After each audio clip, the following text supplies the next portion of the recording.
You know, I'm not joking when I get up on air and I say that what you're seeing in Europe, England, the United States, Canada is tyranny. We're one step away from him just disappearing. When I was in Canada, they said, "You're here to ship drugs in, aren't you?" And I was like, "No."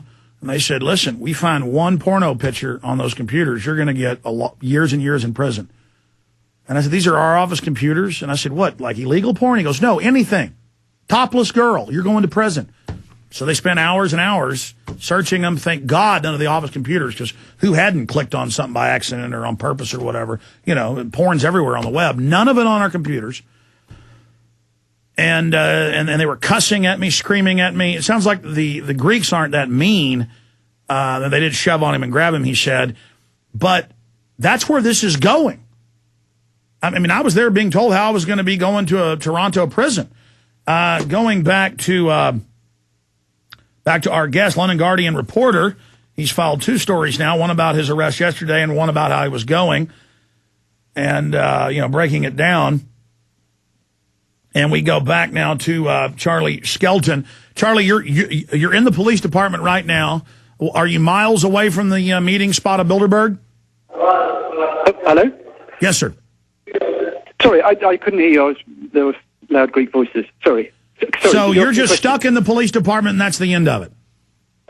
Yeah, no, well, I've got a feeling I'm about to be waved off, what with me, A, being no threat whatsoever, and B, no one seems to know what's going on. What type of questions? Well, because they're so compartmentalized. I'm sorry, go ahead. I was going to pass you over to one of the policemen, if you'd like. Oh, I'd like to talk to him. What's his name? Yeah, okay, it's a lady. It's the one I described as... Yeah, it's the one I described as the Christina Aguilera. I'll put her on. Oh, hold on. Oh, okay, lovely Greek lady. Oh, she's gone away. Oh, how annoying. Oh, she doesn't want to talk to you. Sir, look, more importantly, can you tell us about the EU law and being registered to be able to buy seeds? Can you tell me... I've been released. Here we go. I'm off. Go, my friend, go. Okay, thank you very much. But no. Ask him if you'll be arrested again if you take photos of Bilderberg. Ask him. Oh, he's gone. Hold on. Actually, that's a good question. I will ask that. Hold on. I'm going back into the police station. That's good. You need to have that attitude. They're the ones engaging in crimes. See, he feels guilty. He's like, "Go, my friend." Where's the blonde? Excuse me. Listen, if you have to, hold the phone down by your side, and they won't take it as threatening. Just hold the phone down by your side, Mr. Skelton. Sorry, could I just... I need to ask one quick question. Will I be arrested again if I take photographs of Bilderberg? Can I pass you over to Alex Jones? I don't speak. It's okay, no, really. No. I don't speak. No, you speak very good English. You speak very good. My friend Alex. I don't speak. He likes to speak.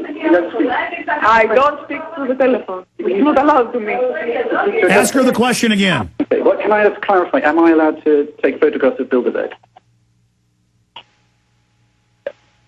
Can I? Am I allowed? No, I just wanted to ask a question. I was told to ask, am I allowed to take photographs of Bilderberg? Okay, what do you want? Please, tell me what you want. Am I allowed to take photographs of Bilderberg? She doesn't understand. Ask her if you'll be arrested again if you go to the same place. Oh, don't worry.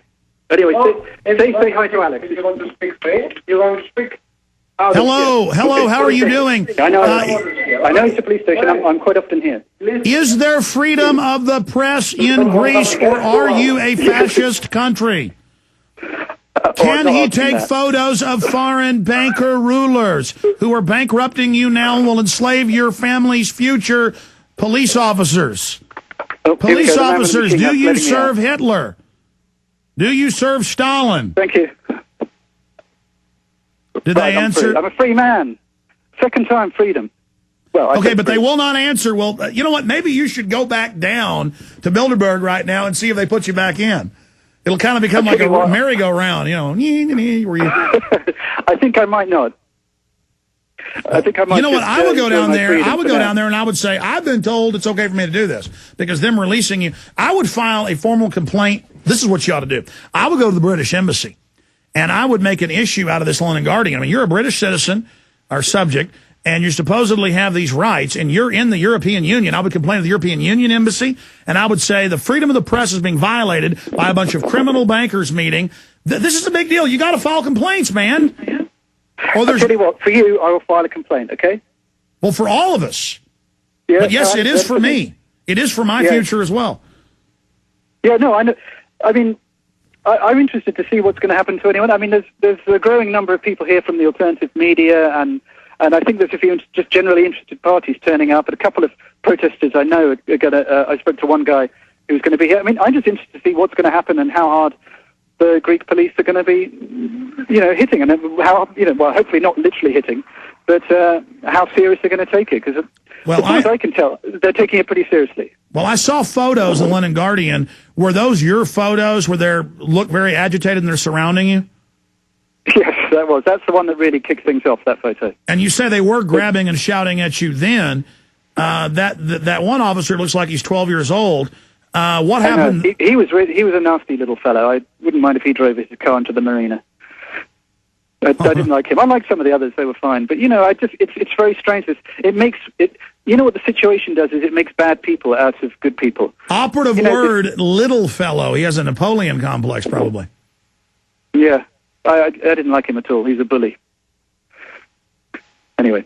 So, yes, I'm free. Hello. Oh, that was a thought crime right there. Did you know that your own Home Secretary, Jackie Smith, is banning people who criticize the government or criticize open borders from coming to England? See, in the future, and they do this in Canada, when you show up, they say you're a thought criminal, so that's why you get arrested. I mean, is that good? I thought England had the Magna Carta, 1215.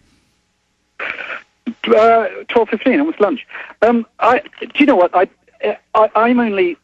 have to say to you, Alex, I'm only just waking up to what's going on. I really am. I'm one of those people who's taking their first tentative footsteps into awareness of a world which isn't pretty, and it isn't necessarily being run for the right reasons by the right people. And I'm just learning, and I've been twice in a police station for doing absolutely nothing. I mean, really nothing.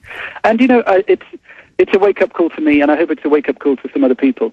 And on a personal note, I'd like to thank you for the work you're doing literally waking people up out of the slumber that they are in. Well, I appreciate you, and I was talking to Paul Watson, who you emailed. We've got your email saying that you are aware of the radio show and have listened to it. How long have you tuned into the radio show or seen the videos? Started watching. I mean, my wife, Hannah, she's an even bigger fan of you than I am. Oh, thought criminal. She started getting me into this. We started looking at some. We watched Loose Change. That's another key. We watched your. I forgot the name of it. Global Conspiracy Countdown, whatever it's called. Isn't that terrible? I forgot the name of your movie. And a couple of those videos, started looking at that, started reading, started listening to the radio show. And you've got some really interesting guests on, and you hear some new ideas, some different perspectives, and it's. I mean, thank God we've got the internet now. I don't know how long we're going to have it for in the way that it, the level of freedom of communication we have at this second. I don't know. That scares me. But at the moment, this is a time of awakening. I think for everyone. I genuinely believe that, and I don't know how many people are going to, wake up. Sorry, I keep saying that, but it is the appropriate metaphor, I think. I don't know how many are going to, and let's just hope it's enough. Well, the London Guardian needs to make a big deal out of this because, we have the Times of London, we have Haaretz, we have all these big papers. In fact, I'm going to read those later on air. I thought I'd printed the Haaretz story. Just Google Bilderberg and Haaretz, or Haaretz. And it's one of the stories down, and it says, global elite meeting to chart future of world government. All these news articles I'm reading this morning and today, they're now admitting it. This is a big deal because in the past, I had the New York Times just 8 years ago say I was insane, it didn't exist. Bohemian Grove didn't exist. Bilderberg Group didn't exist. When the groups had already written books and bragged about how they existed, and German presidents had written about it, and prime ministers had written about it, to now have it be all over the European press, all over the British press, but not in the U.S. press. Last year was the biggest blackout we'd seen in a decade. Newspapers showed up but said they weren't allowed to really write about it, so there was no U.S. press. Finally, Politico this year